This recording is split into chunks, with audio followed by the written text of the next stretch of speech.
Hi everybody, welcome to our 4 o'clock live. I am here today with Shana.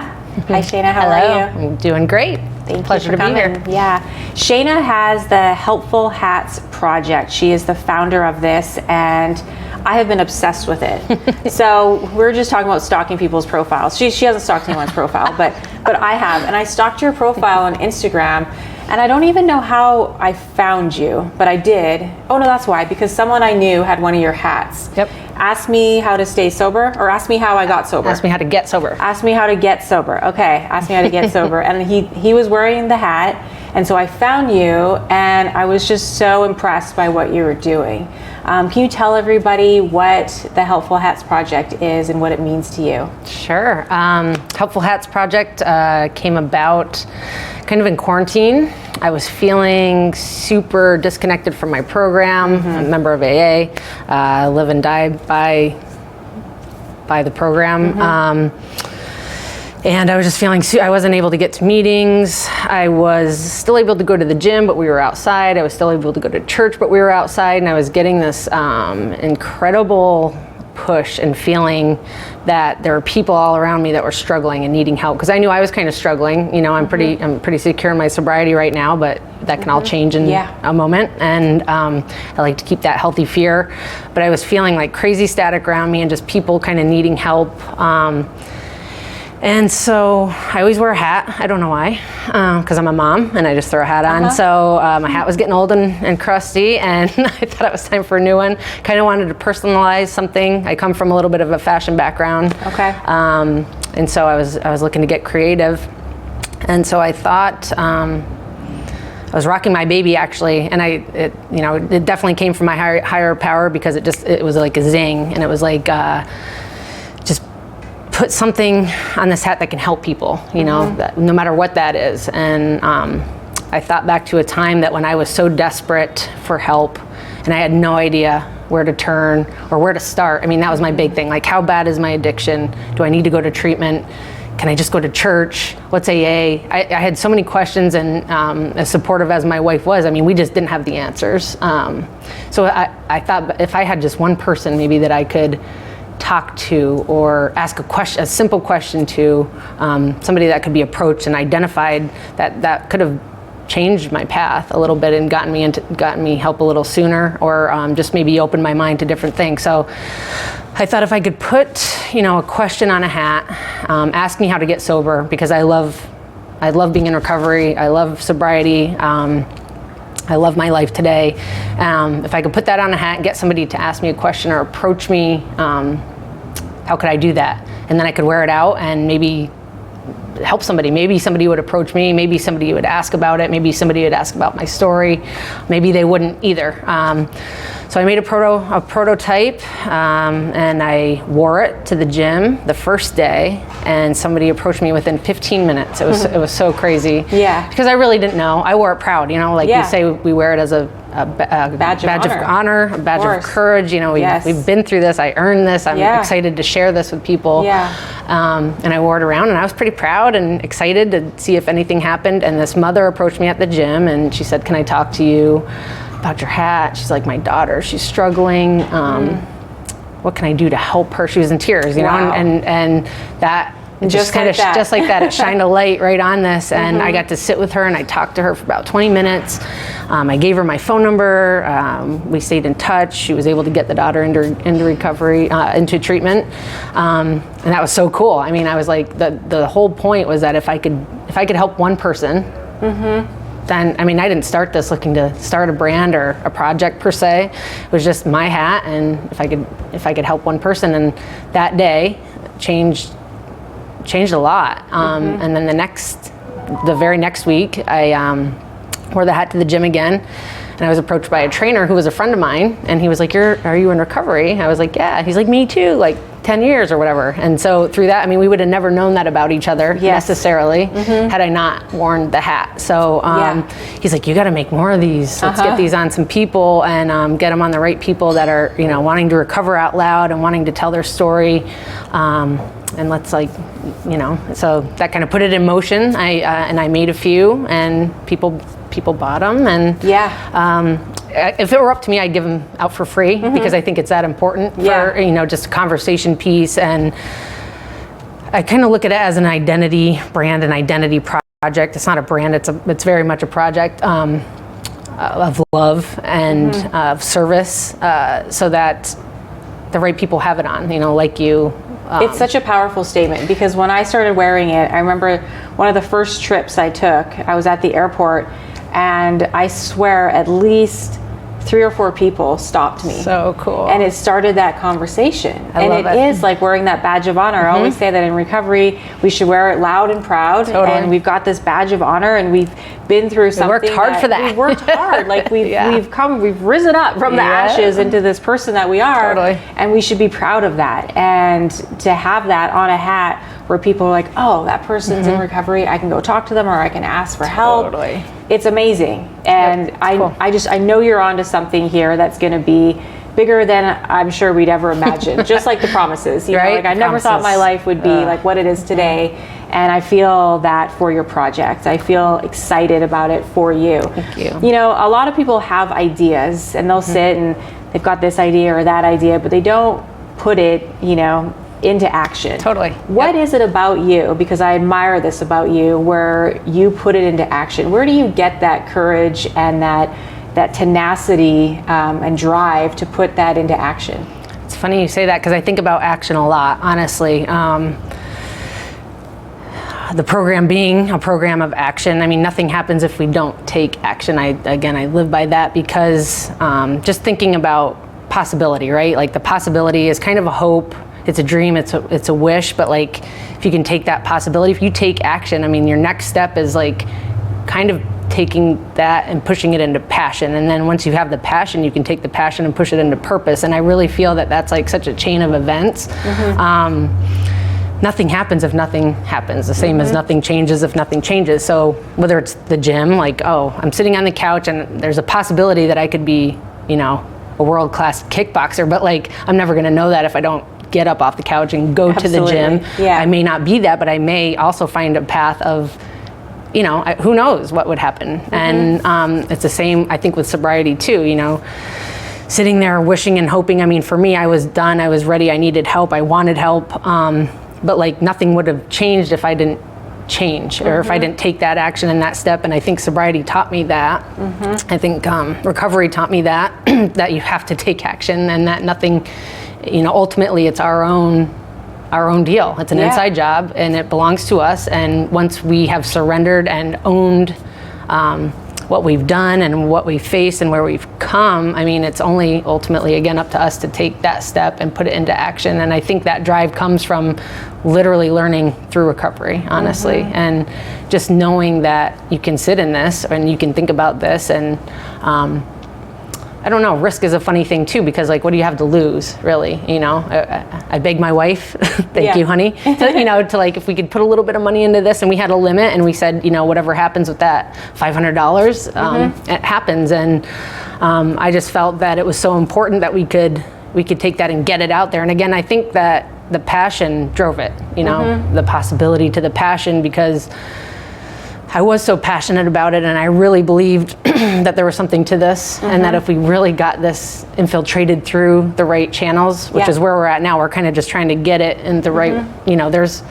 200 million people in recovery, you know, long-term recovery. I don't know the exact numbers, but I mean, it's worldwide. I mean, there's so many people, and that are loving sobriety and loving to live in that life. So if we can get these on those people that share their stories, just the possibilities are kind of endless. Yeah, and being able to also motivate people to follow their dreams. It's also a step above, you know, sobriety. You get sober, but a lot of people don't get into action, and they are stagnant and they're unhappy. And I always say, you're not going to stay sober, you're not going to be happy unless you find something that you're passionate about. So I think this project helps people start the conversation about being in recovery, but also gives people the motivation to be a better version of themselves and to take action and to not say what if.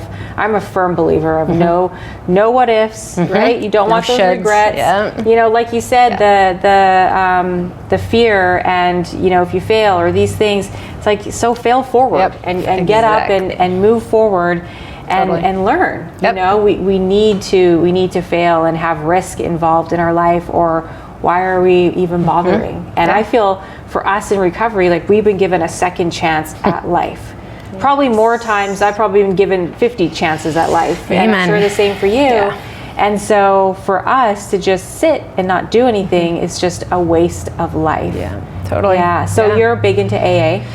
I do. I mean, that's what works for me. My eyes have really been opened. I was never just a big Bible thumper, but Clubhouse, the app, I spoke to you a little bit about it, has been a game changer for me. It's a social media platform where you can kind of drop in and go to meetings, and there's a clubhouse called Sobriety Clubhouse, and it's open to anyone. It's open to all pathways. It's open to, again, parents needing answers to questions, if you're in recovery, if you're sober curious. I mean, and that really opened my eyes to just what people were doing and how they were getting sober and staying sober. And again, AA is what worked for me.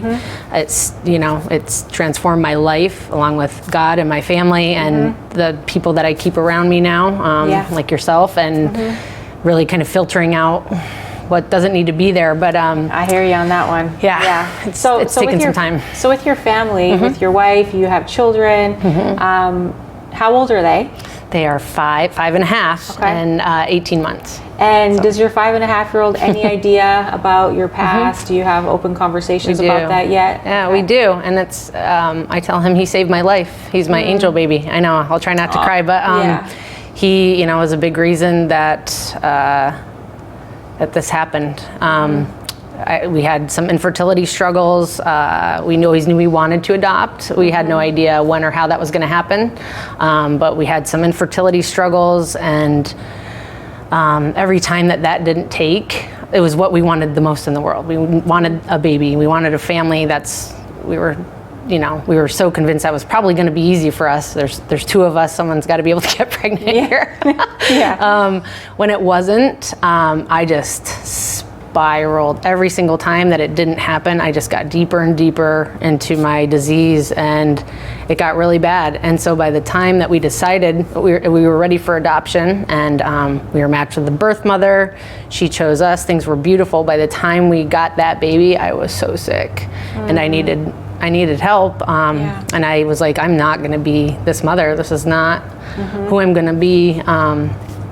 I was fortunate enough to, be able to recognize it then and get directly into treatment. And I was so motivated by my new baby, Brixton, that was just a huge factor as far as like getting me in there and really doing it. I mean, I wanted it so bad. I was tired, I was sick, I was done, and I wanted help. I just I really had no clue, where to go to get it. And so by the time I bottomed out, it was, my wife and I made the decision for me to go into treatment. So, and it was the best decision of my life. And thank God for your wife. Yes. Oh, she's a saint. Yeah. She stood really by your side through all of this. Time. And she's a normie, right? She's a normie. So how was that between you guys? How did you communicate? How did you create that bond where you guys had that understanding? I mean, did she personalize it at any point? A lot of times in relationships, the other person, if they're a normie, will personalize it, or why are you like this, not understanding. Like, what was that like for you guys? It was definitely challenging,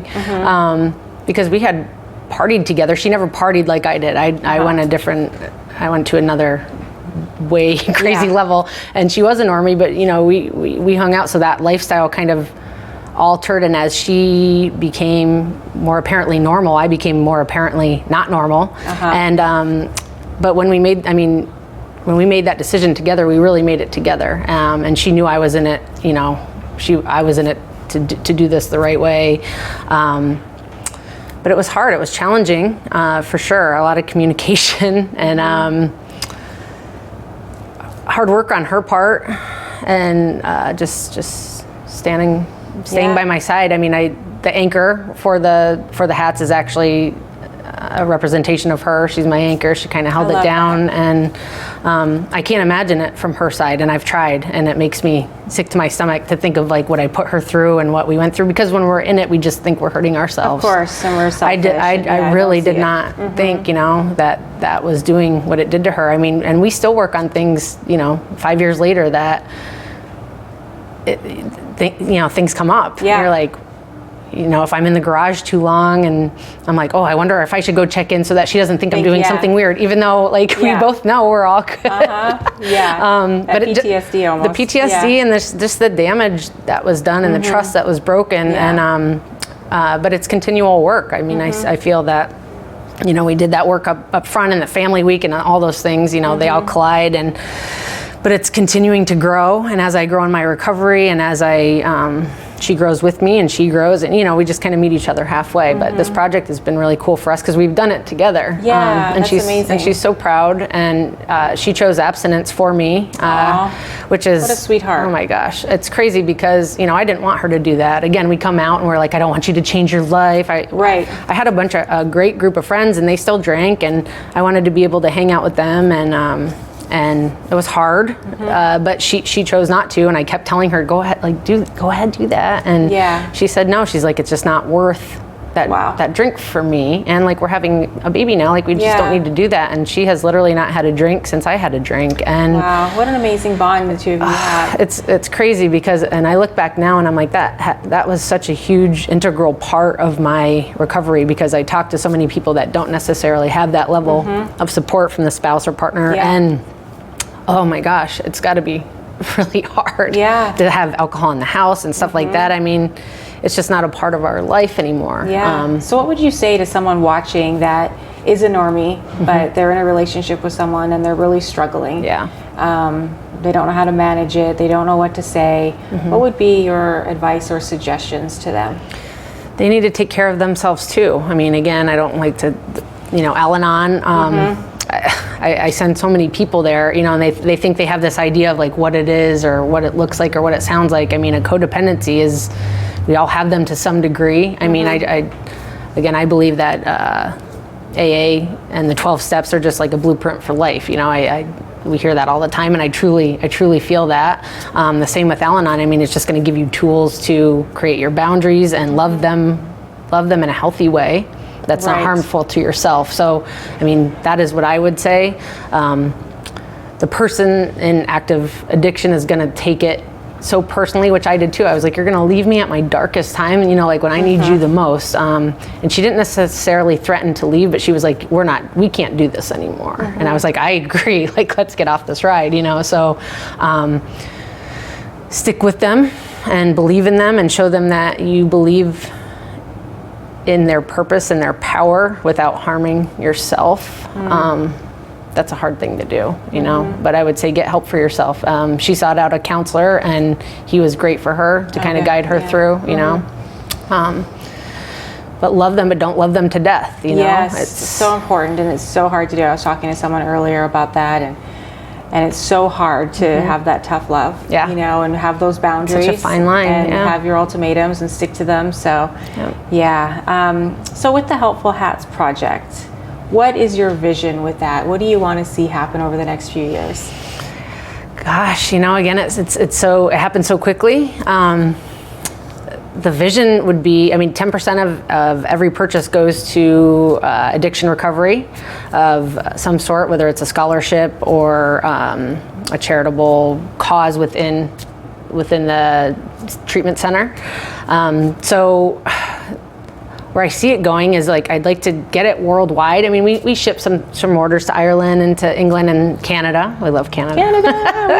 But it's cool. I mean, I think our next step is kind of, I don't look at it like a brand and marketing and taking it here and there and selling in these outlets. I want to tap into the right group of people, which are people in long-term recovery that are ready to help and take that step and be of service and get in there. Like, they're excited about it. It's not like, oh, I don't know if I'm not ready for a hat, and that's okay. Like, that's totally cool, because it takes a while to get there. But when you are there, I want people to get excited about this and wear these and get them on people that that are excited about it, because the recovering out loud thing is so huge. Like, how do we know what recovery looks like if I don't share my story? Like, you don't know that I'm in recovery. I don't know that you're in recovery if we don't talk about it and we don't share it. And if we weren't out loud, we'd never be here. Exactly. And we need that connection. I know for me, because people ask me all the time, like, oh, you're so honest, on social media and different things about being in recovery.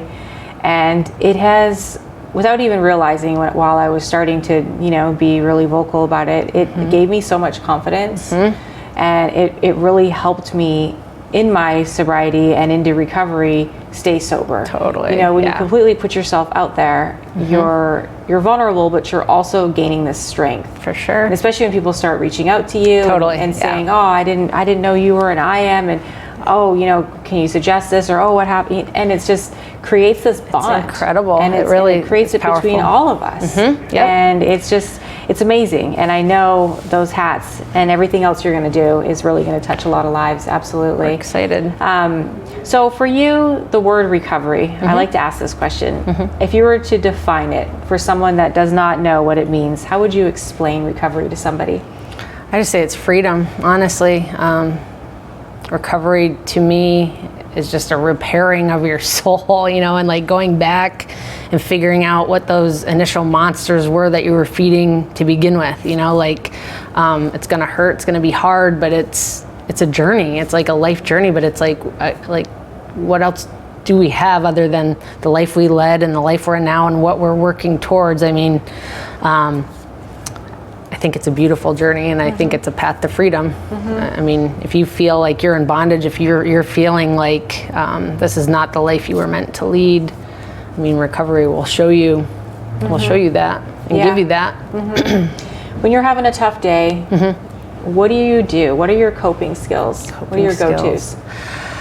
I have found that I pray a lot, just by nature, because I've learned to do that and gain that from my higher power, honestly. And I listen to a lot of music, a lot of anything that's going to get me out of my head, which I've also found to be any kind of physical activity. So kickboxing gets me out. If I feel like I'm trying to survive through a workout, then I know I'm not thinking about everything else. Right. Anything that gets me out of my body, so being active, luckily, I've always been athletic, but it's that's really has become my main